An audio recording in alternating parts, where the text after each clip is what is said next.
Viene Navidad y mi hija me dijo que no vendría a visitarme. Una inquietud me invadió, así que me arriesgué a ir directamente a la casa de ella y su esposo para ver cómo estaba. Al llegar, vi a toda la familia de mi yerno brindando en la misma casa que yo había comprado, mientras mi hija estaba encadenada en el cobertizo, con el cuerpo lleno de moretones. Pateé la puerta principal, la tomé del brazo y la llevé conmigo al medio de la fiesta, y lo que hice después hizo que la familia de mi yerno lo recordara para siempre. Pero antes de continuar, asegúrate de estar suscrito al canal y cuéntanos en los comentarios desde dónde estás viendo este video. Nos encantaría saber hasta dónde llegan nuestras historias de venganza. Soy Elena García. Tengo 58 años y soy una madre que ha dedicado toda su vida a amar y proteger a su hija, Sofía. Todo mi mundo giraba en torno a su sonrisa, a esos ojos tan puros y a los sueños que solía compartir conmigo. Pero la noche de Navidad de aquel año, todo en lo que alguna vez creí, se rompió en pedazos. La tarde del 24 de diciembre estaba en mi cocina, acomodando con cuidado unas galletas en una vieja caja de lata. Había pasado toda la mañana haciéndolas como regalo navideño para Sofía. Me limpié las manos en el delantal, tomé el celular y llamé a Sofía. Tenía el corazón agitado, emocionada por escuchar su voz. Después del quinto timbrazo, su voz sonó, pero no era la voz alegre que yo esperaba. Hablaba en susurros, entrecortada, como si estuviera intentando que nadie más la oyera. «Mamá, no voy a poder ir. Yo tengo que quedarme con la familia de Ricardo». Sentí un nudo en el pecho. «¿Estás bien, Sofía?», pregunté tratando de mantener la calma. No alcanzó a responder cuando se escuchó un estruendo al otro lado de la línea. Y luego, la voz de Ricardo, el esposo de Sofía, tronó con furia. «¿Con quién hablas, Sofía?». Sofía murmuró rápido. «Mamá, lo siento, tengo que colgar». Y cortó la llamada. El tono continuo del teléfono fue como una cuchillada directa al corazón. Me quedé paralizada en la cocina. Algo no estaba bien, lo sabía con certeza. Mi Sofía jamás me habría hablado con ese tono lleno de miedo. No lo pensé dos veces. Agarré el abrigo del perchero, tomé las llaves del coche y puse la caja de galletas de jengibre en el asiento del copiloto. En el fondo de mi corazón, aún quería creer que estaba exagerando. Tal vez Sofía solo estaba ocupada. Tal vez llegaría allá y la vería sonriendo, abrazándome, y nos reiríamos juntas de mis paranoias. Conduje por las calles atestadas de la ciudad rumbo a Querétaro, donde vivían Sofía y Ricardo, en la casa que yo misma les regalé como obsequio de bodas. Cuando llegué, ya había oscurecido por completo. La casa estaba iluminada, con música navideña resonando desde adentro. A través de la gran ventana vi a Ricardo, a sus padres, Miguel e Inés, y a unos cuantos invitados desconocidos brindando con copas de champán, riendo animadamente alrededor de una mesa repleta de comida. Pero Sofía, mi hija, no estaba ahí. No había ni una señal de que estuviera dentro de esa casa.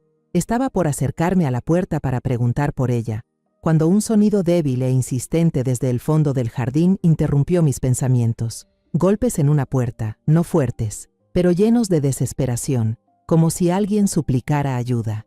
Venían del cobertizo escondido detrás de unos árboles. El corazón me latía con fuerza. Corrí hacia el fondo del jardín. Mis zapatos resbalaban sobre el pasto mojado y lleno de barro. La puerta del cobertizo apareció frente a mí, cerrada con un candado de hierro grueso. Los golpes seguían, cada vez más débiles, como si la persona del otro lado ya no tuviera fuerzas. Ya no podía pensar en nada más. Miré a mi alrededor y encontré un tronco grande que usaban para la chimenea del patio. Lo agarré con fuerza y con toda la energía que me quedaba, comencé a golpear una y otra vez el candado. El último candado cayó al suelo con un sonido seco. Empujé la puerta y la oscuridad helada del almacén me envolvió. En una esquina oscura vi una figura encogida, pequeña y frágil. «¿Sofía?», susurré. Mis ojos se acostumbraron poco a poco a la oscuridad y mi corazón se detuvo al darme cuenta de que era mi hija. Sofía estaba acurrucada en una esquina con un vestido fino y rasgado. Una gruesa cadena de hierro le rodeaba el tobillo. El otro extremo estaba asegurado a un grillete en la pared. Su rostro, sus brazos y sus piernas estaban llenos de moretones. unos ya amarillos por el tiempo, otros aún frescos y rojizos. Sus ojos estaban bien abiertos, llenos de pánico, pero al verme, brillaron con una débil chispa de esperanza. «Mamá», susurró con una voz ronca, como si hubiera llorado hasta no poder más. Me arrodillé a su lado y las lágrimas brotaron sin control. Con manos temblorosas, busqué el manojo de llaves colgado en un clavo cerca de la puerta. Abrí el candado, liberé su tobillo de la cadena y le puse mi abrigo encima, tratando de cubrir su fragilidad. «Ya estoy aquí, mi amor», murmuré, abrazándola con fuerza, sintiendo cómo su cuerpo temblaba sin parar. «Te sacaré de aquí». Ayudé a Sofía a ponerse de pie, pero sus piernas estaban tan débiles que prácticamente tuve que cargarla. Nos dirigimos directo a la casa principal, sin dudarlo. Pateé la puerta con fuerza. El golpe de la madera contra la pared sonó como una declaración de guerra. La fiesta adentro se congeló. Las risas, los brindis, la música, todo se detuvo. Todas las miradas se volvieron hacia nosotras. Inés, la madre de Ricardo, dejó caer su copa de vino. El líquido rojo se esparció por el suelo. Miguel, el padre de Ricardo, quedó paralizado, con el rostro completamente pálido.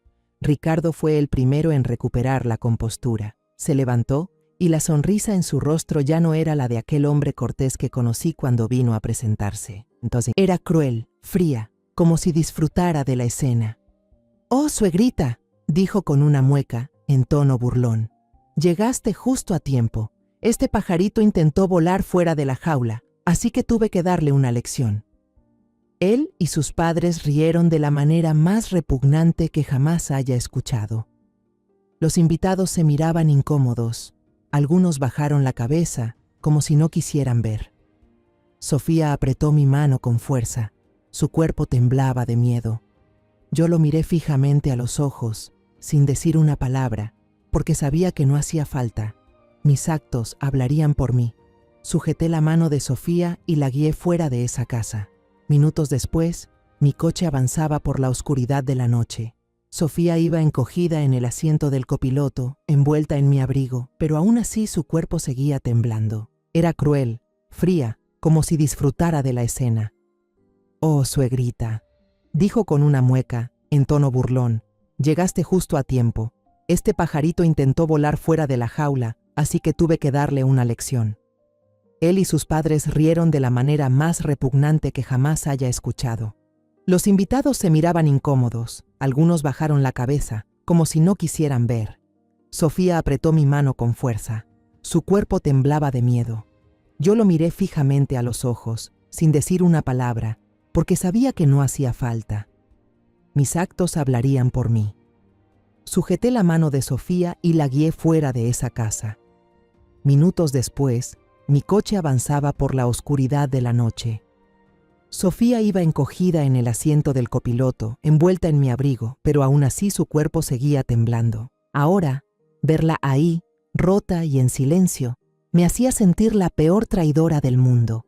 Una madre que no supo proteger a la hija que más amaba. Las calles de Querétaro iban quedando atrás, dando paso a los caminos familiares que llevaban a mi casa. En el silencio del auto, los recuerdos empezaron a volver, despacio pero nítidos, como si alguien rebobinara una película vieja. Me vi a mí misma, muchos años atrás, cuando todavía era una Elena completamente distinta, no la vendedora de verduras amable del mercado, sino una joven agente del FGR, con la mirada aguda y el corazón lleno de determinación. Mi trabajo consistía en perseguir organizaciones criminales, redes de corrupción que se enraizaban en la sociedad como raíces venenosas. Era un mundo peligroso, donde un solo error podía costarte la vida. Recuerdo el día en que mataron a mi esposo, Luis. Él era periodista, un hombre valiente hasta el punto de la imprudencia, siempre investigando los rincones más oscuros de la sociedad. Cuando empezó a indagar en un gran caso de corrupción que involucraba a altos funcionarios, le supliqué que se detuviera. «Luis, tienes a Sofía, me tienes a mí», le dije, con las lágrimas corriendo por mi cara. Pero él solo sonrió. Puso su mano en mi mejilla y dijo: «Elena, si nosotros no luchamos, ¿quién lo va a hacer?». Una semana después, lo encontraron en un callejón. con 3 balazos en el pecho. Su muerte me destrozó, pero también me obligó a ser más fuerte, por Sofía, por mí misma. Para proteger a mi hija, construí una fachada perfecta. Dejé el trabajo administrativo en el FGR y pasé a ser agente encubierta. Me convertí en la viuda Elena, una vendedora de verduras en el mercado central. Aquel puestito no solo me daba para vivir, también era un punto de observación ideal. Pesaba tomates para los clientes, sonreía hablando de precios, pero en mi cabeza había hilos enteros de información confidencial. Una vez intercambié documentos con un contacto mientras envolvía un manojo de cilantro, o identifiqué a un criminal buscado cuando se detuvo a comprar cebollas. Todos los días vivía 2 vidas, una madre cariñosa y una combatiente en las sombras. En mi mano izquierda tengo una cicatriz tenue, de unos 2 centímetros, que siempre le dije a Sofía que fue por cortarme cocinando. Pero en realidad fue de un fragmento de bala durante una redada hace años. Todavía recuerdo esa noche, cuando irrumpimos en un almacén lleno de droga.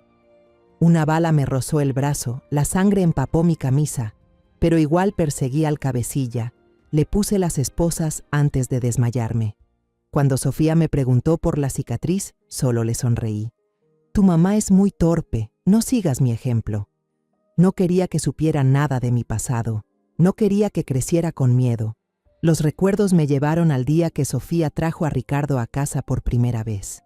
Él apareció con un traje impecable, una sonrisa cortés y una voz suave como el agua. Quiero mucho a Sofía, señora, dijo, y yo le creí. Me habló de su trabajo, un empresario exitoso en el sector de la construcción, y vi en él estabilidad, una promesa de futuro para mi hija. Sofía lo miraba con ojos llenos de amor y pensé, mi niña por fin encontró la felicidad. Dejé que mi corazón de madre tapara la intuición de agente. Conocí a Miguel e Inés, los padres de Ricardo, en una cena elegante en un restaurante caro.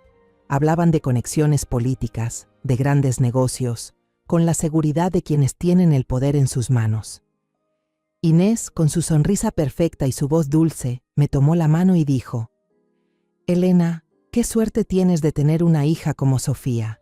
Nosotros la vamos a cuidar como si fuera nuestra. Me dejé envolver por ese brillo, me cegaron sus promesas. No vi que detrás de esas sonrisas había una oscuridad esperando para devorar a mi hija. Recuerdo el momento en que le entregué el manojo de llaves de la casa en Querétaro a Sofía y Ricardo. Fue mi regalo de bodas, una casa bonita con un jardín lleno de flores, donde pensé que Sofía construiría una familia feliz. Cuando Sofía me abrazó con lágrimas brillando en los ojos, pensé que había hecho lo correcto. Mamá, voy a vivir bien, susurró, y yo sonreí, creyendo que nunca tendría que sufrir. ¿Cómo iba a imaginar que esa misma casa se convertiría en su prisión y que fui yo quien, sin saberlo, la empujó hacia allí? El coche ya había llegado a nuestra calle de siempre. Apagué el motor y el silencio lo envolvió todo. Solo se escuchaba el viento colarse por la rendija de la ventana. Sofía seguía sin decir una palabra. Sus manos apretaban los bordes del abrigo, como si intentara retener el último poco de calor. La miré y la realidad cruel me sacó de mis recuerdos. Mi hija, la niña por la que sacrifiqué toda mi vida para protegerla, ahora estaba ahí, rota tanto física como emocionalmente. Los moretones en su cara no solo eran su dolor, sino también una acusación directa hacia mí, una madre que había fallado. Llevé a Sofía adentro, sus pasos arrastrándose como si no tuviera fuerzas. La luz amarilla del salón iluminaba su rostro, resaltando los moretones. Le quité con cuidado el abrigo lleno de barro, tratando de no tocar sus heridas. Fui por ropa limpia mía y la ayudé a vestirse.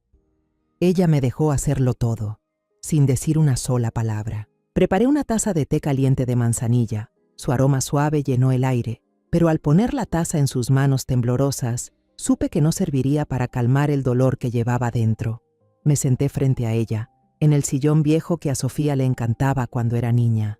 Sus ojos miraban fijamente la taza, vacíos y callados, como si toda la luz dentro de ella se hubiera apagado. Verla así me rompía el alma. Quería abrazarla, decirle que todo iba a estar bien, pero no me atreví. No era por miedo, sino porque sabía que, en ese momento, Cualquier palabra de consuelo sería una mentira.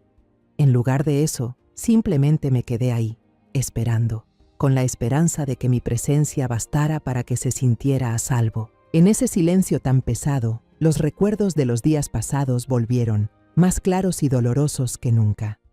Recordé los primeros días después de la boda de Sofía, cuando me llamaba cada noche, con una voz alegre como campanitas. Mamá, hoy hice chilaquiles, a Ricardo le encantaron. O, mamá, su familia me trata muy bien, no te preocupes. Yo sonreía al teléfono, con el corazón tranquilo, creyendo que había encontrado la felicidad. Esas historias ahora solo eran como pedazos de vidrio roto, afilados e imposibles de juntar. Pero luego, las llamadas empezaron a ser menos frecuentes. De todos los días, pasaron a unas cuantas veces a la semana, y luego solo los domingos por la mañana. La voz de Sofía ya no sonaba feliz, sino apresurada, como si tratara de hablar rápido antes de que alguien la interrumpiera. Ricardo tiene una cena de trabajo importante, decía. Oh, tenemos que ir a visitar a unos familiares lejanos. Una vez solo susurró. Estoy cansada, mamá. Y yo le creí. Me convencí de que era solo el estrés de la nueva vida. Me engañé a mí misma, porque no quería enfrentar la posibilidad de que mi hija estuviera sufriendo.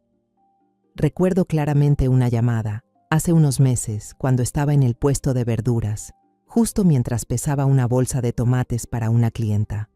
Sofía llamó al mediodía, algo poco común, y su voz temblaba.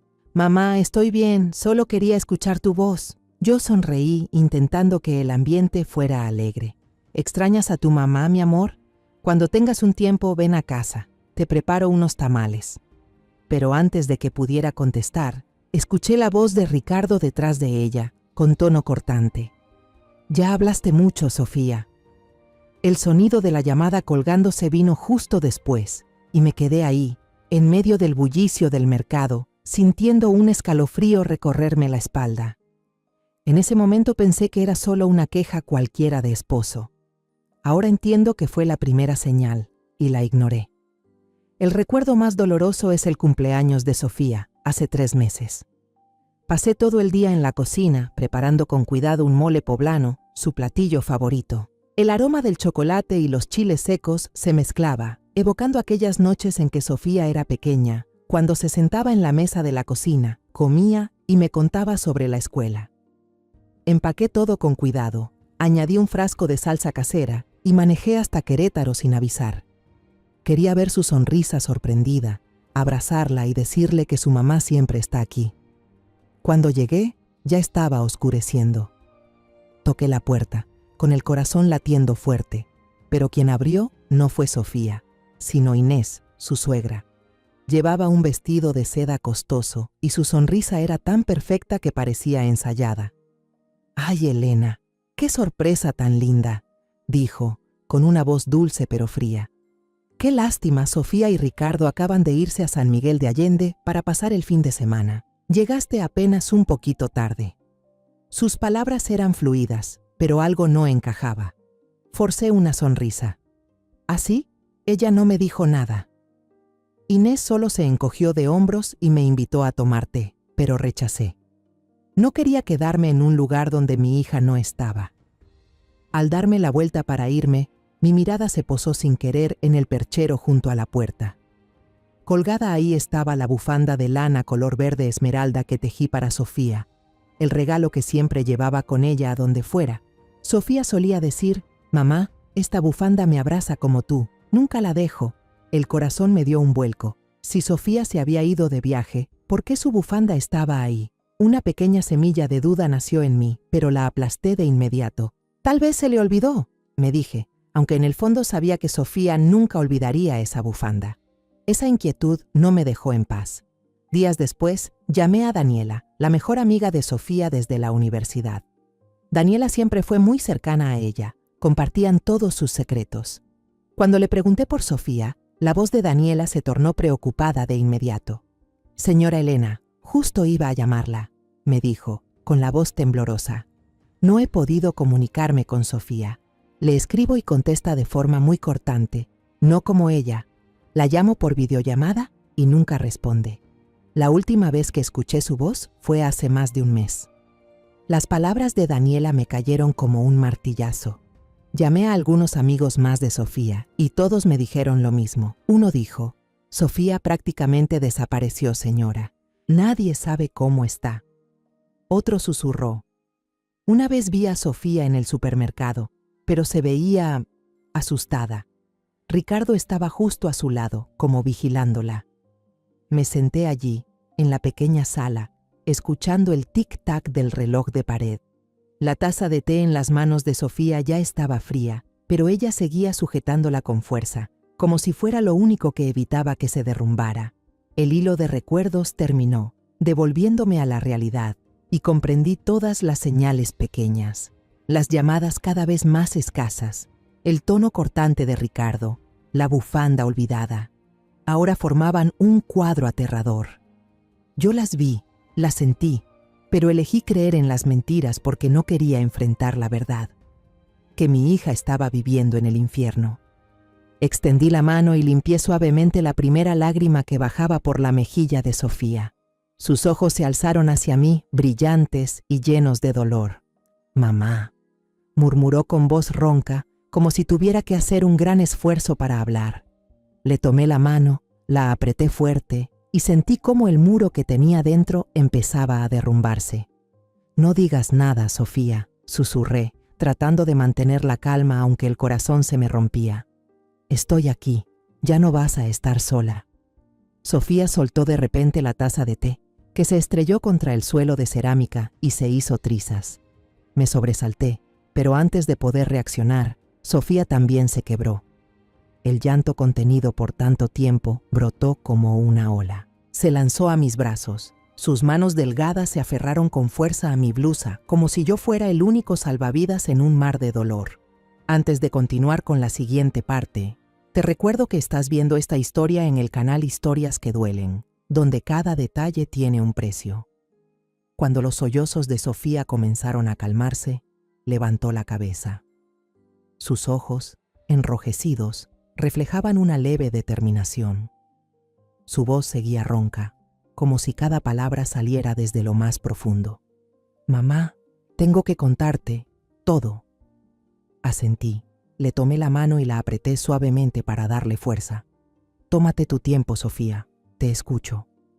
Sofía respiró hondo, temblando, y empezó a hablar. Todo comenzó una tarde, unos meses después de la boda, cuando buscaba unos papeles del seguro en el estudio de Ricardo. Revisaba los documentos sobre el escritorio y, sin querer, tiró una pila de carpetas al suelo. Al agacharse para recogerlas, descubrió un compartimento secreto en el fondo del mueble, cuidadosamente escondido. Curiosa, lo abrió, y lo que encontró le cortó la respiración. No eran papeles del seguro, sino contratos de construcción de obras públicas. Un hospital, una escuela, un puente. Los costos de materiales estaban inflados 3 o 4 veces. Había facturas de empresas de transporte que Sofía sabía que no existían. «Lo leí una y otra vez, mamá», dijo con voz temblorosa. Pensé que me estaba equivocando, pero luego encontré una nota, una lista de transferencias a cuentas en el extranjero, con la firma de Ricardo y de su papá. Hizo una pausa, tragó saliva, como si ese recuerdo aún le diera miedo. Esa noche, Sofía puso los documentos sobre la mesa del comedor frente a Ricardo. Me contó que le temblaban las manos, pero intentó mantener la voz firme. «Ricardo, tienes que parar», le rogó. «Podemos arreglar esto. Puedes entregarte. Yo voy a estar contigo». Se me rompió el alma imaginando a mi hija, con toda su inocencia y bondad, intentando salvar al hombre que amaba. Pero Ricardo no se enojó. Solo miró a Sofía y le dedicó una sonrisa helada que nunca antes le había visto. «Mi inocente Sofía», dijo con sarcasmo, «¿de verdad crees que conseguimos esta vida trabajando duro?». Se levantó, se acercó a ella y antes de que pudiera reaccionar, le dio una bofetada. «Esa fue la primera vez que él me golpeó», susurró Sofía, tocándose la mejilla sin darse cuenta. «Me quedé en shock, mamá. No sabía qué hacer. Solo me quedé ahí parada y él me dijo, No vuelvas a tocar mis cosas nunca más. A la mañana siguiente, el celular de Sofía se cayó y se rompió. La pantalla quedó destrozada.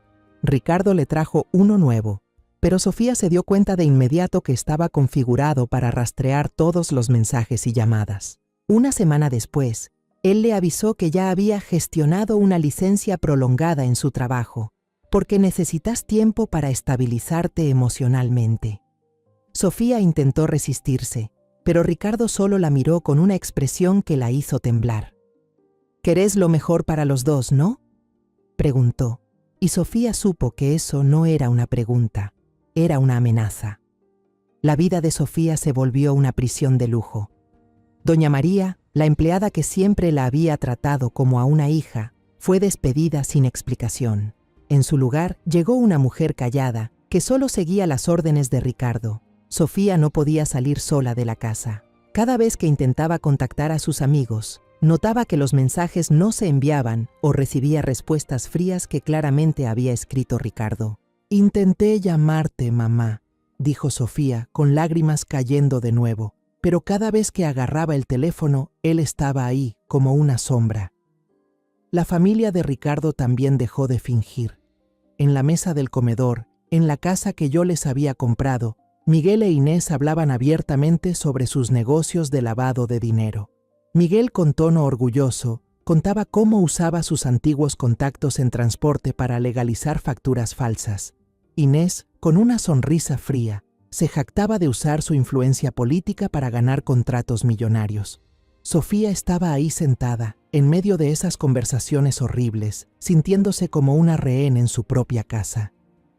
«Ya no me siento una persona, mamá», dijo entre sollozos. «Solo soy un objeto que ellos tienen para presumir». La razón por la que Sofía se atrevió a escapar la noche de Navidad fue porque escuchó un plan que no pudo soportar. Una noche, mientras fingía dormir en el sofá, oyó a Ricardo y Miguel hablar sobre desviar fondos de un proyecto para construir un orfanato. «Esos niños ni se van a enterar», se rió Ricardo. «Solo necesitamos unas fotos de caridad y todos nos van a aplaudir».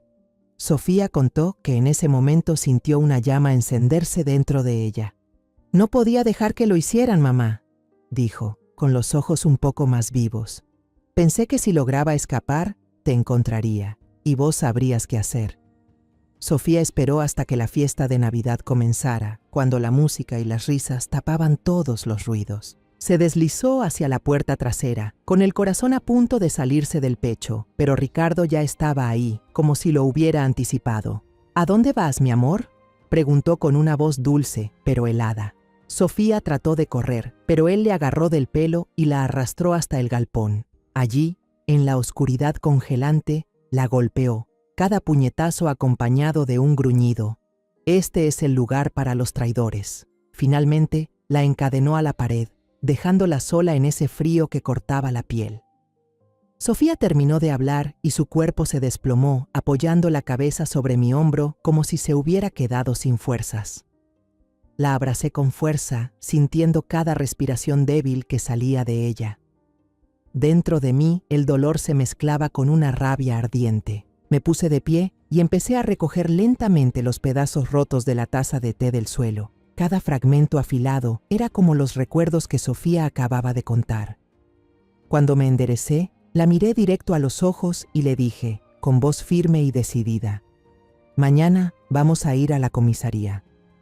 Sofía levantó la vista, con una mezcla de esperanza y miedo en la mirada. «Pero mamá, ¿y si no me creen?», susurró. Me arrodillé frente a ella, le tomé los hombros y le dije: «Voy a hacer que te crean, te lo prometo. Antes de seguir contando, si esta historia tocó tu corazón, compártela con alguien que ames o déjanos un comentario. Me encantaría leerte. Ahora, volvamos a la historia». A la mañana siguiente, me paré frente al espejo, ajustando mi blusa blanca y mi falda larga azul oscuro, lo más formal que tenía. Sofía estaba sentada en la mesa de la cocina, pálida, con los ojos hundidos como si no hubiera dormido en toda la noche. Le pasé un vaso de agua y una pastilla para el dolor, y le dije con suavidad: «Tómala, hija, hoy será un día largo». Sofía asintió, pero sus ojos seguían llenos de ansiedad. La comisaría local estaba ruidosa y sofocante. Nos sentamos en una banca de madera dura, esperando casi una hora, mientras se escuchaban risas y voces de los policías detrás del mostrador. Finalmente, un inspector con una placa que decía «Morales» nos llamó a pasar. Se veía agotado, con los ojos enrojecidos como si no hubiera dormido en toda la noche. Se sentó, abrió un cuaderno y nos hizo señas para empezar. Sofía respiró hondo y con voz temblorosa empezó a contar su historia, desde los contratos falsos, los golpes de Ricardo, hasta la noche de Navidad encerrada en el almacén. Tuvo que subirse la manga para mostrar los moretones en su brazo. Esto es lo que él me hizo, dijo Sofía con la voz entrecortada. Yo miré a Morales, buscando un mínimo gesto de empatía, pero él solo anotaba, con el rostro completamente impasible. Añadí mi propia declaración, contando cómo rompí la puerta del almacén, la cadena de hierro, la sonrisa cruel de Ricardo. Traté de mantener la voz serena, pero cada palabra era como una cuchillada en el pecho. Morales seguía escribiendo de forma automática, pero cuando Sofía mencionó el nombre de Ricardo, y sobre todo el de Inés, la ex senadora, noté que se detuvo. Sus dedos tamborilearon suavemente sobre la mesa, un gesto pequeño que me heló la sangre. Algo no estaba bien. Morales cerró el cuaderno y nos miró con una expresión difícil de leer. «Voy a ir a su casa para revisar la situación», dijo con tono neutral. «Pero para evitar tensiones, será mejor que esperen en la patrulla». Quise protestar, insistir en acompañarlo para asegurarme de que viera la verdad, pero la mirada de Morales me hizo guardar silencio. Tomé la mano de Sofía y la guié hacia el auto policial, con el corazón inquieto. Desde el asiento trasero de la patrulla, a través del vidrio opaco, vi cómo Ricardo abrió la puerta. Vestía ropa de casa impecable, el cabello peinado, el rostro mostrando una preocupación perfectamente fingida. Saludó a Morales con un apretón de manos y una sonrisa cordial, invitándolo a pasar. Apreté la mano de Sofía con fuerza, notando cómo su cuerpo se tensaba del miedo. «Mamá, ¿y si no me creen?», volvió a susurrar. Me giré hacia ella, mirándola directo a los ojos.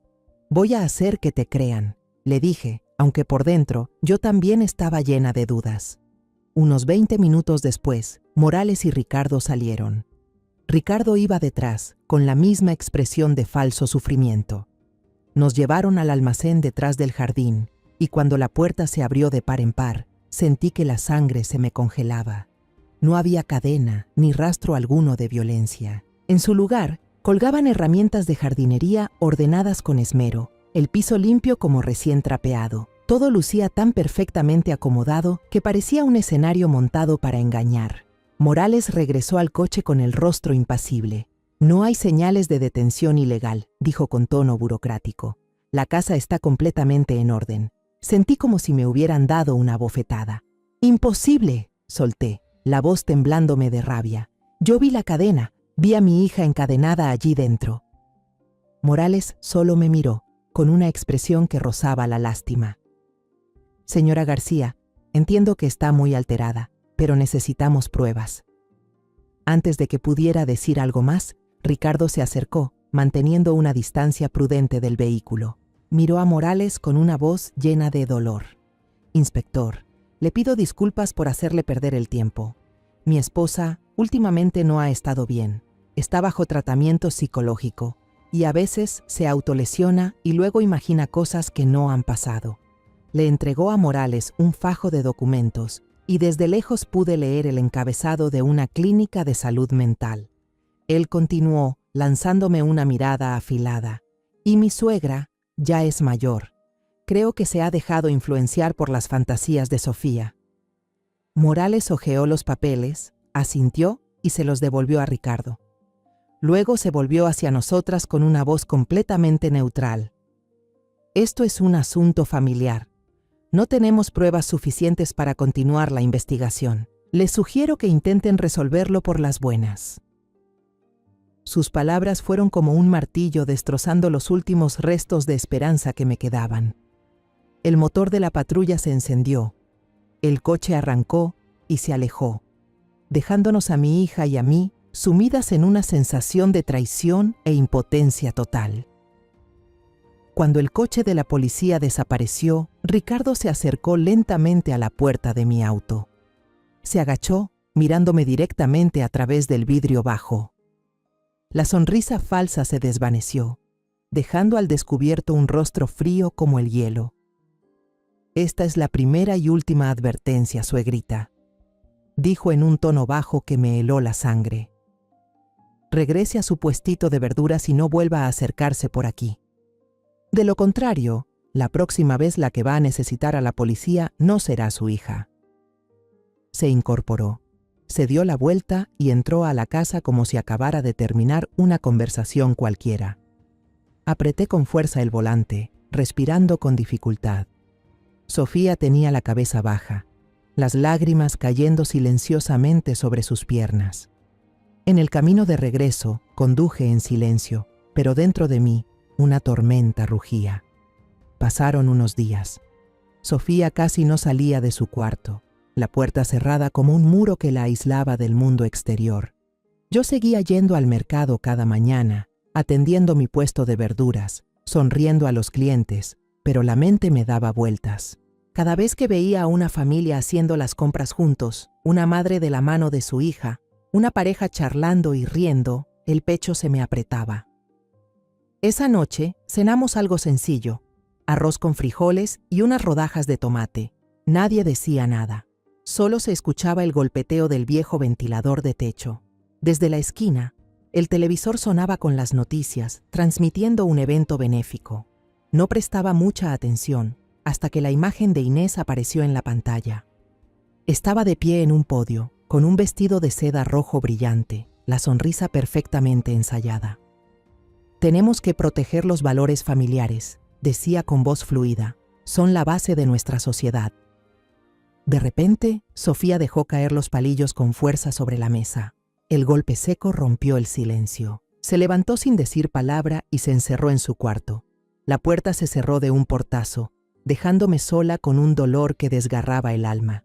Me senté allí mirando el plato de arroz frío, con una sensación de impotencia que casi me devoraba. Inés, la misma que presenció cómo maltrataban a mi hija sin mover un dedo, ahora aparecía en la televisión, siendo aclamada como un símbolo de compasión. Las pruebas físicas habían sido destruidas, nuestros testimonios considerados como fantasías. Ellos estaban protegidos por el poder, la fama y relaciones que yo jamás podría alcanzar. Y nosotras, mi hija y yo, solo teníamos las manos vacías y un corazón hecho pedazos. Me levanté y caminé hacia la habitación de Sofía. Toqué suavemente la puerta. No hubo respuesta, pero igual la abrí. La encontré sentada en la cama, abrazando una almohada, mirando por la ventana. La luz pálida de la luna iluminaba su rostro, resaltando los moretones que ya se habían tornado amarillos. Me senté a su lado, sin decir una palabra. Solo puse mi mano con suavidad sobre su hombro. «Sofía», dije por fin, con voz baja y tranquila, «trata de recordar, lo que sea, aunque sea pequeño, un papel, un mensaje, una conversación que hayas escuchado sin querer, cualquier cosa que Ricardo no sepa que existe». Sofía negó con la cabeza, con voz cansada. «Ya no hay nada, mamá. Él se llevó todos mis teléfonos, mi computadora. Todo está controlado».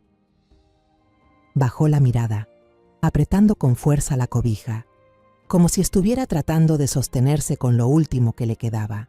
Quise decir algo para consolarla, pero sabía que en ese momento las palabras vacías solo la harían sentir peor. Nos quedamos en silencio, con solo el sonido del viento entrando por la rendija de la ventana. Estaba a punto de levantarme, pensando que quizá necesitaba tiempo, cuando Sofía de repente levantó la cabeza. Sus ojos se abrieron, brillando con un pequeño destello de esperanza. «Espera», susurró, como si acabara de recordar algo importante. La miré, con el corazón acelerado. «¿Qué pasa, hija?», pregunté, intentando mantener la calma, aunque la esperanza ya me había invadido. Sofía respiró hondo, con la voz temblorosa. «María, la empleada que teníamos antes, ella intentó ayudarme». Empezó a contar, con voz pausada pero firme. María había trabajado para la familia desde que Sofía se casó. Una mujer mayor, de sonrisa amable. Fue la única que notó los cambios en Sofía, los moretones escondidos bajo el maquillaje, la mirada de miedo cada vez que Ricardo se acercaba. Nunca me dijo nada directamente, contó Sofía, pero su mirada me decía que lo sabía. Luego relató el último día que María trabajó con ellos, antes de que Inés la despidiera sin motivo. Aquella mañana, mientras Sofía lavaba los platos en la cocina, María se le acercó sigilosamente y le puso en la mano un celular barato, de esos viejos que solo sirven para llamar, mandar mensajes y tomar fotos de mala calidad. «Señorita, guárdelo, por si algún día lo necesita», le susurró, con voz apurada y los ojos mirando hacia la puerta. «No deje que el patrón lo sepa». Sofía escondió el teléfono en el bolsillo de su bata, con el corazón latiéndole con fuerza, sin entender por qué María hacía eso, pero con una corazonada de que era su salvavidas. Como era un aparato tan viejo, Ricardo nunca sospechó, dijo Sofía, con un leve temblor en la voz. Durante los meses que estuvo prácticamente encerrada, usó ese teléfono para registrar todo en secreto. Cuando Ricardo dejaba por descuido hojas de contabilidad en su escritorio, ella las fotografiaba, una por una, escondía el celular debajo del sofá, lo ponía en modo grabación para captar las conversaciones de la familia de Ricardo sobre transferencias de dinero a empresas fantasma. Una vez, incluso se atrevió a grabar un breve video donde Miguel le entregaba a un funcionario un maletín lleno de dinero, justo en la sala. «Tenía mucho miedo, mamá», dijo Sofía, con los ojos llenos de lágrimas. «Pero pensaba que, si podía conservar esas pruebas, algún día podría usarlas para escapar». La esperanza se encendió en mí como una llama, pero enseguida se estrelló contra una pared. «Entonces, ¿dónde está ese teléfono, hija?», pregunté, con la voz tensa. El rostro de Sofía se ensombreció, su mirada volvió a apagarse. «Lo escondí en el lugar más seguro que se me ocurrió», dijo, con voz cada vez más baja. «Corté una pequeña abertura en el forro interior de la maleta vieja, la maleta café que nunca uso. Metí el teléfono ahí y la dejé en el ático de esa casa». Nos miramos en silencio, un silencio más pesado que nunca. Ese teléfono, la prueba capaz de derribar a todo un imperio criminal, estaba justo ahí, al alcance de la mano, pero parecía tan lejano como si estuviera en otro mundo. La casa en Querétaro ahora era territorio de Ricardo, protegida por el poder y las mentiras. No podíamos acudir a la policía, no podíamos pedir una orden de cateo, y mucho menos irrumpir por nuestra cuenta. Sentí como si acabara de tocar la luz, solo para que la oscuridad me tragara de nuevo. Los días después del fracaso en la comisaría se sintieron como una losa de plomo sobre el pecho. Traté de mantener la rutina de siempre, mientras que Sofía casi no salía de su cuarto. Solo salía para comer algo, en silencio, como una sombra. Cada mañana, después de abrir el puesto, mantenía un viejo hábito de mis días como agente del FGR. Compraba un periódico y un café del puesto de enfrente. No solo era para matar el tiempo, también era mi forma de mantenerme alerta, conectada con lo que pasaba allá afuera. Me sentaba en una silla de plástico detrás del puesto, entre olor a tierra húmeda y albahaca, y pasaba las páginas. Leía por encima las noticias políticas y económicas, pero siempre me detenía más en la sección de Crónica Roja. Tal vez, muy dentro de mí, seguía esperando encontrar alguna pista, una chispa de luz entre tanta oscuridad. Ese día, al llegar a la sección de noticias locales de Querétaro, una pequeña nota sin foto me hizo detenerme. El titular era simple: «Robo en zona residencial de lujo». Seguí leyendo, y el corazón me dio un vuelco al ver la dirección. Era esa calle, era esa casa, la de Sofía y Ricardo. El artículo decía que el ladrón se había llevado varios aparatos electrónicos, joyas y algunas pertenencias personales. Mi primera reacción fue un amargo sentimiento de satisfacción. Bien merecido, pensé, imaginando la cara de pánico de Ricardo al descubrir que habían entrado a su casa. Pero luego, un detalle al final de la nota me dejó sin aliento. El sospechoso había sido detenido a la mañana siguiente, no por la policía local, sino por una redada del FGR. Su identidad fue confirmada: Rafael, el Escorpión, Vargas. Ese nombre fue como un rayo bajándome por la espalda. Yo lo conocía. El escorpión no era ningún ladrón común. Era un terrorista doméstico, experto en explosivos, que llevaba 5 años en la lista de los más buscados del FGR. Había leído su expediente, había escuchado a mis excompañeros hablar de los casos relacionados con él. Que alguien como el escorpión participara en un robo menor como ese no tenía ningún sentido. Era completamente absurdo. Dejé el periódico sobre la mesa. El café en mi mano ya estaba frío. Mi mente empezó a trabajar a toda velocidad. Las piezas del rompecabezas encajaban solas. ¿Por qué la FGR actuó tan rápido? Porque llevaban tiempo siguiendo la pista de El Escorpión. Este robo, tal vez, solo fue un error tonto que lo delató. ¿Qué hará la FGR después del arresto? Confiscarán todas las pruebas del robo para usarlas como evidencia. Todo, por mínimo que sea, será embalado y guardado en la bodega de evidencias. ¿Y qué incluye ese lote? Él entró a la casa, revolvió todo. El altillo, la vieja maleta de Sofía, el celular. Ese pensamiento atravesó mi mente como un rayo en la oscuridad. Hay una posibilidad muy alta de que el escorpión se haya llevado esa maleta, o al menos las cosas de valor que había dentro. Si el teléfono de Sofía estaba entre las pertenencias robadas, ya no está en manos de Ricardo, sino a salvo en la bodega de evidencias de la FGR. La única prueba capaz de destruir a Ricardo y su familia, la prueba que Sofía arriesgó su vida para proteger, ahora podría estar al alcance de mi mano. La desesperación se desvaneció, dando paso a una determinación fría. Sentí la sangre hervir dentro de mí, como si la agente Elena de aquellos años estuviera regresando. La vendedora de verduras, Elena, la que agachó la cabeza ante la derrota, retrocedió.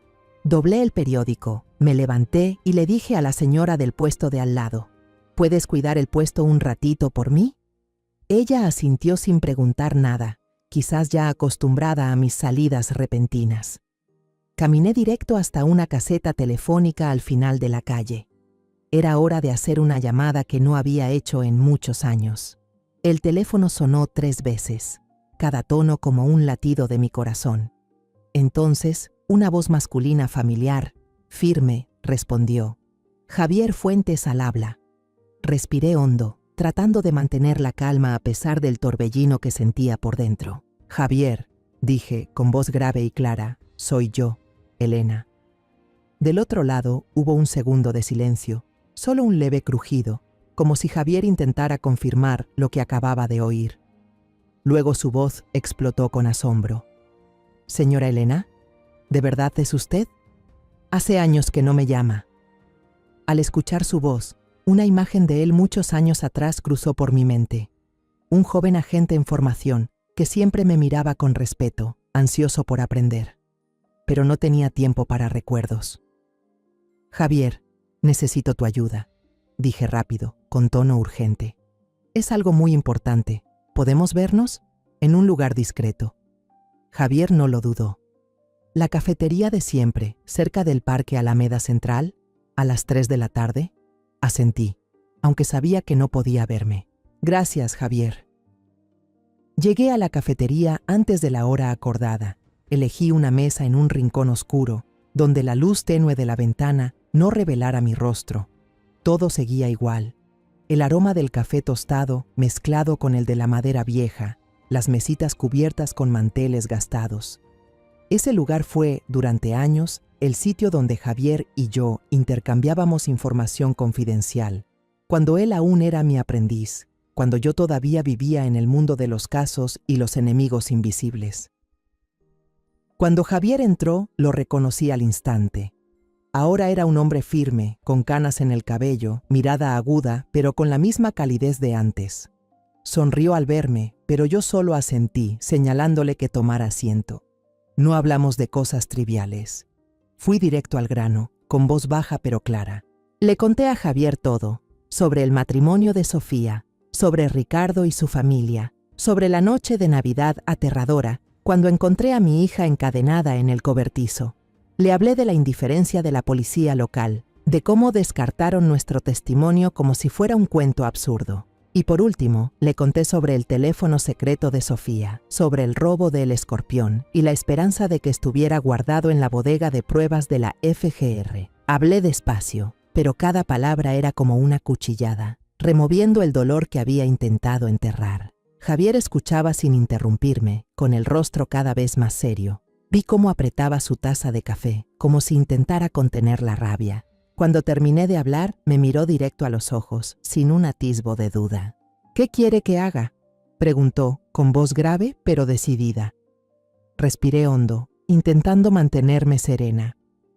«No te estoy pidiendo que rompas la ley, Javier. Solo necesito que verifiques algo.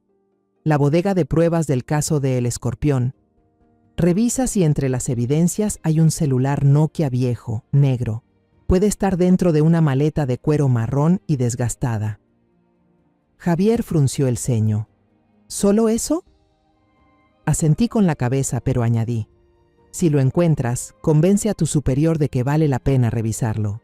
Solo di que viene de una fuente de inteligencia confiable». Hice una pausa, lo miré a los ojos y susurré: «Javier, esta es mi única oportunidad de salvar a mi hija». Él asintió, con una mirada decidida. «Entiendo, doña Elena, haré todo lo posible». Javier se fue, y yo regresé a casa con el corazón dividido entre la ansiedad y la esperanza. Había apostado todo por él, por la lealtad de alguien que alguna vez me consideró su maestra. Sofía notó mi tensión, pero no dijo nada, solo se quedó sentada en su habitación abrazando una almohada. Quise decirle que todo estaría bien, pero no me atreví. No porque no lo creyera, sino porque temía que esa promesa se rompiera como las anteriores. Toda esa tarde pareció durar un siglo. No pude hacer nada, solo caminar de un lado a otro de la casa, mirando cómo el reloj marcaba cada segundo. Cada timbre, cada ruido de auto me hacía sobresaltarme. Intenté limpiar la cocina, pero mis manos temblaban tanto que dejé caer un plato. Cuando los pedazos se estrellaron contra el suelo, me dejé caer, cubriéndome el rostro, sintiendo cómo toda mi fuerza me abandonaba. «Tengo que ser fuerte», me dije, «por Sofía». Pero en el fondo, tenía miedo. Miedo de que Javier no encontrara nada. Miedo de que esta esperanza no fuera más que un espejismo. Cerca de las 7 de la noche, sonó el teléfono. Era un número desconocido. Contesté, con el corazón latiendo con fuerza. «Doña Elena», la voz de Javier sonó, no sorprendida, sino sacudida. «Lo encontramos.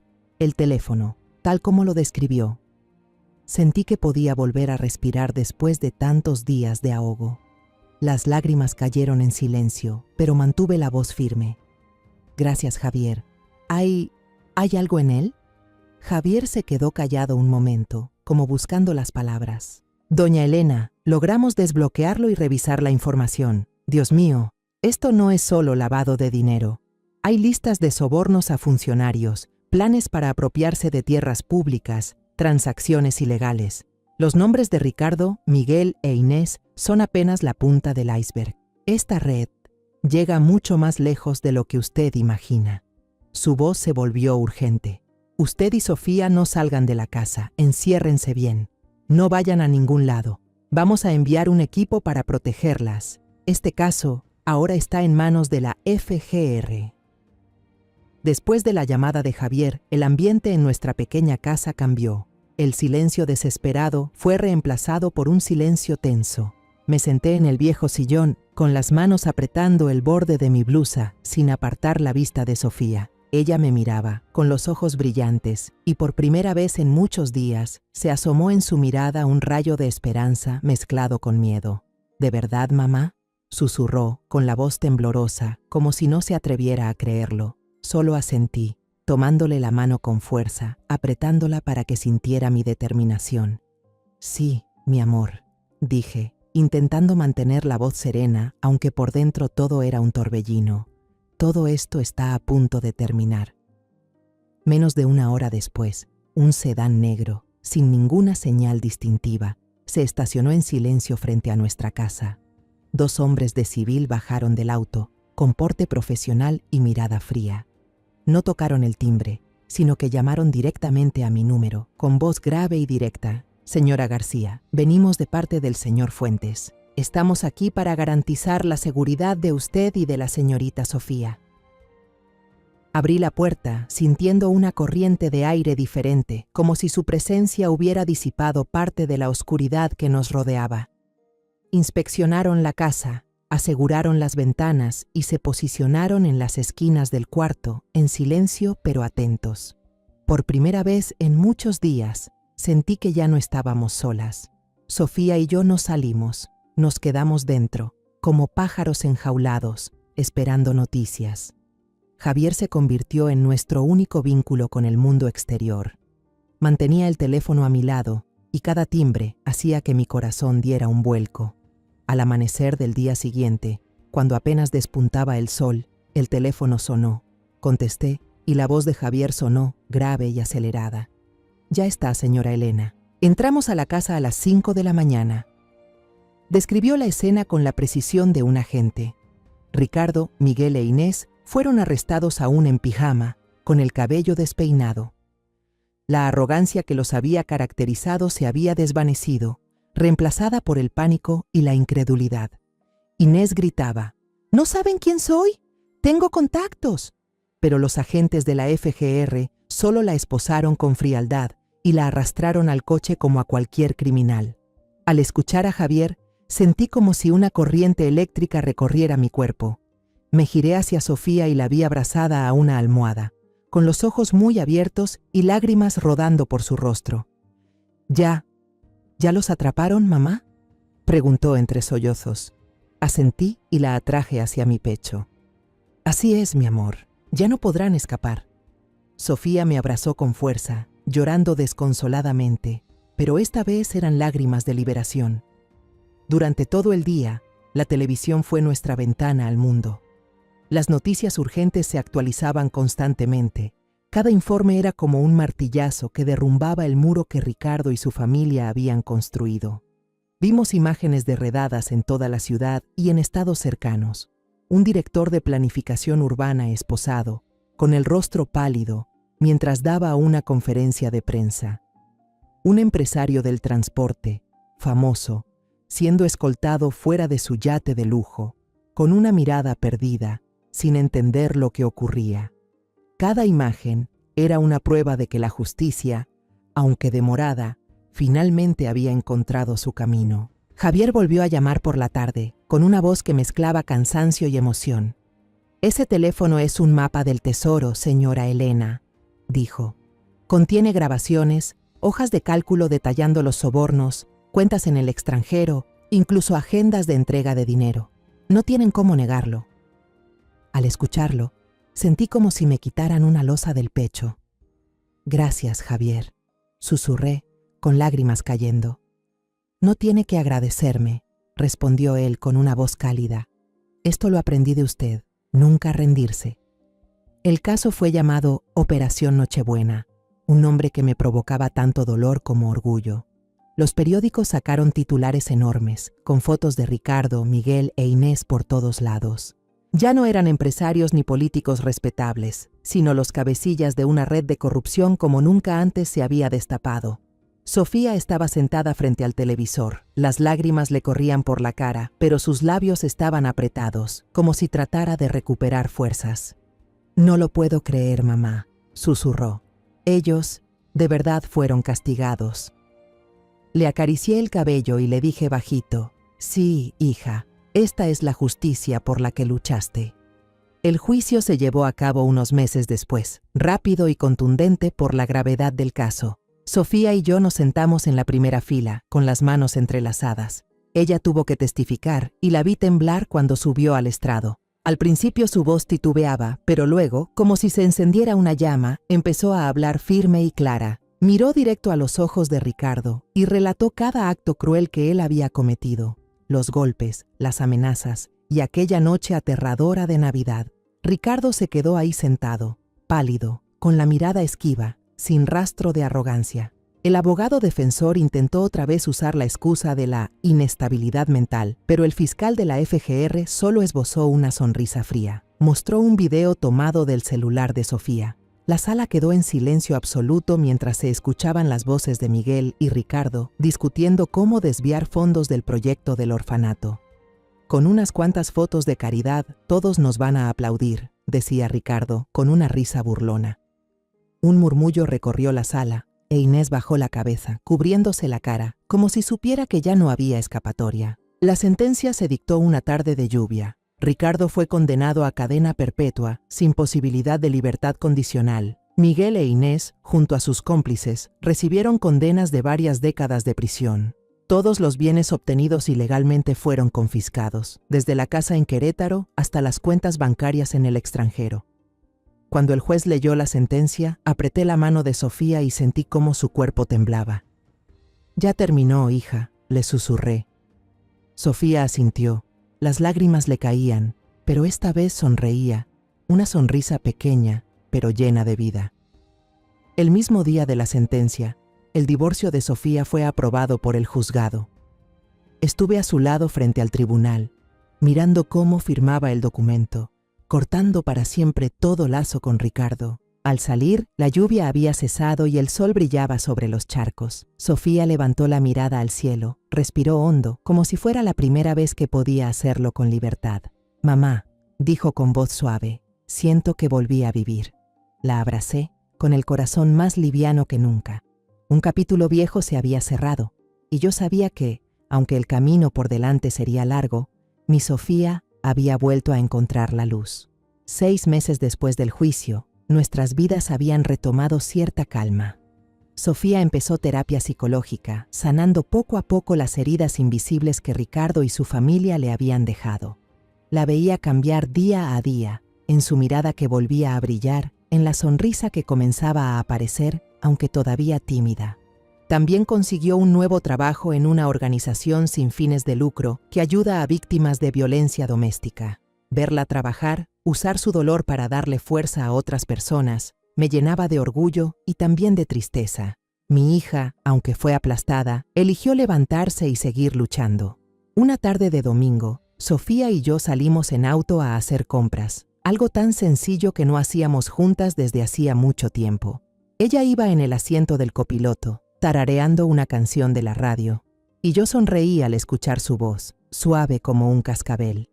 En el camino, sin querer pasamos por la calle donde estaba la casa antigua en Querétaro, la que fue mi regalo de bodas, pero también la prisión donde mantuvieron encerrada a Sofía. Seguía ahí, silenciosa y fría, con las cintas amarillas de clausura de la FGR ya desteñidas, moviéndose con el viento. Miré de reojo a Sofía, temiendo que se asustara, pero ella solo observó la casa en silencio, con una mirada seria, ya sin rastro de miedo. Cuando dejamos atrás la casa, Sofía me miró y con voz suave pero llena de curiosidad, preguntó: «Mamá, ahora que todo ha pasado, siempre me he quedado con una duda. ¿Cómo hiciste para contactar directamente a un agente de alto nivel de la FGR? ¿Y por qué? ¿Por qué confiaron en ti sin cuestionarlo?» Yo llegué a pensar que nunca íbamos a tener justicia. Su pregunta me dejó helada. Sabía que este momento llegaría, pero aún así mi corazón latía con fuerza, como si estuviera a punto de revelar un secreto que había guardado por demasiado tiempo.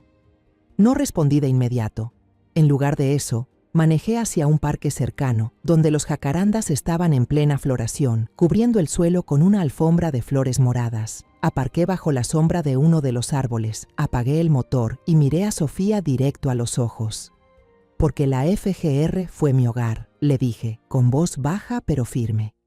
Sofía abrió los ojos sorprendida, pero no interrumpió, solo esperó en silencio a que siguiera hablando. Por primera vez en mi vida, le conté todo a Sofía.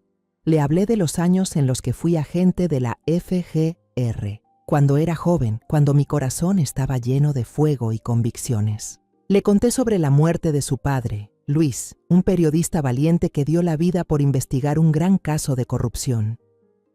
«Tu papá murió por defender la verdad», le dije, con la voz quebrada.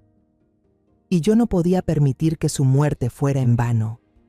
Le hablé de cómo creé la fachada de la señora Elena del puesto de verduras para proteger a Sofía, para que creciera en una vida normal, lejos del peligro. Le mostré la cicatriz tenue en mi brazo izquierdo, la que siempre dije que era por un cuchillo de cocina. «Esto fue por una esquirla de bala en medio de una redada», confesé por primera vez. «Te mentí porque no quería que vivieras con miedo». Le conté que aquellos viajes de negocios a otras provincias eran en realidad misiones encubiertas, donde seguía a bandas criminales y recopilaba información para la FGR. Mi puesto de verduras en el mercado no era solo una forma de ganarme la vida, también era un punto de vigilancia, donde identificaba a fugitivos y pasaba información confidencial mientras pesaba tomates. Una vez ayudé a atrapar a un narco ahí mismo en el mercado, le dije, sonriendo al recordarlo. Compró un manojo de cilantro sin saber que yo ya había alertado al equipo especial. Sofía escuchaba sin decir una palabra, con los ojos bien abiertos, llenos de asombro. Vi cómo tocó la cicatriz en mi brazo, con los dedos temblorosos, como si estuviera tocando una parte de su madre que nunca había conocido. Cuando terminé de contarle todo, esperé su enojo, su decepción por haberle ocultado tanto durante tanto tiempo. Pero Sofía solo sonrió, entre lágrimas, y dijo: «Entonces, todos estos años, fui criada por una agente, y dejaste todo eso, por mí». Asentí con la cabeza, tomé su mano, sentí el calor en esa manita. «Solo quería que tuvieras una vida normal, Sofía. Quería que estuvieras a salvo, pero fallé al dejarte en manos de esa familia. Nunca voy a perdonarme por eso». Mi voz temblaba, las lágrimas corrían por mis mejillas, pero no las oculté. Quería que Sofía viera la verdad, tanto el dolor como el amor que sentía por ella. Sofía negó con la cabeza, con una mirada firme. «No fallaste», dijo con seguridad. «Me salvaste. Me enseñaste que la justicia sí existe, que aunque el mundo sea cruel, siempre hay personas que luchan». Sus palabras fueron como una brisa cálida que alivió las heridas dentro de mí. La abracé. Sentí su corazón latiendo con fuerza y supe que, a pesar de mis errores, Sofía elegía perdonarme y seguir amándome. Miré por la ventana, hacia la ciudad que brillaba bajo la luz del atardecer. «La justicia no siempre toma el camino correcto, hija», dije con voz grave, «pero siempre encuentra su rumbo cuando hay quienes se atreven a luchar por ella». Sofía asintió, sin soltar mi mano. «Eso lo aprendí de ti», dijo, y su sonrisa, esta vez, brillaba como el sol. Nos quedamos ahí un buen rato, mano con mano, bajo la sombra del jacarandá. Los pétalos morados caían suavemente sobre el parabrisas, como un recordatorio de que, a pesar de lo dura que puede ser la vida, siempre hay momentos hermosos. Un nuevo capítulo de nuestras vidas había comenzado de verdad, sin secretos, solo con la verdad y un futuro abierto por delante. Si tú también has sido una madre sentada frente a un plato de comida fría, frente a una puerta cerrada, con el corazón hecho pedazos sin saber qué hacer, quiero que escuches esto. No somos débiles por haber guardado silencio. No somos un fracaso por no haber visto las señales desde el principio. Yo también me culpé. También pensé que ojalá hubiera actuado antes. Pero mi historia de venganza no empezó con rabia, sino con amor. Si ahora te sientes impotente, perdida entre tantas mentiras, recuerda, mientras tu corazón siga latiendo, tienes fuerza para cambiarlo todo. No te calles. Empieza con una pregunta, un abrazo, un pequeño paso, porque a veces solo necesitas ponerte de pie para que el mundo entero empiece a cambiar. La historia que acabas de escuchar ha sido modificada en nombres y lugares para proteger la identidad de quienes estuvieron involucrados. No la compartimos para juzgar, sino con la esperanza de que alguien escuche y se detenga a reflexionar. ¿Cuántas madres están sufriendo en silencio dentro de su propio hogar? De verdad me pregunto, si tú estuvieras en mi lugar, ¿qué harías? ¿Elegirías el silencio para mantener la paz? ¿O te atreverías a enfrentarlo todo para recuperar tu voz? Quiero saber tu opinión sobre esta historia de historias que duelen, o cualquier sugerencia para que podamos mejorar nuestro contenido. Dios siempre bendice, y yo creo firmemente que el valor nos llevará a días mejores. En este momento, en la pantalla final te dejaré 2 de las historias más queridas del canal. Estoy segura de que te sorprenderán. Gracias por haberte quedado conmigo hasta este instante. Si esta historia tocó tu corazón, dale like, suscríbete al canal y activa la campanita para no perderte las próximas historias.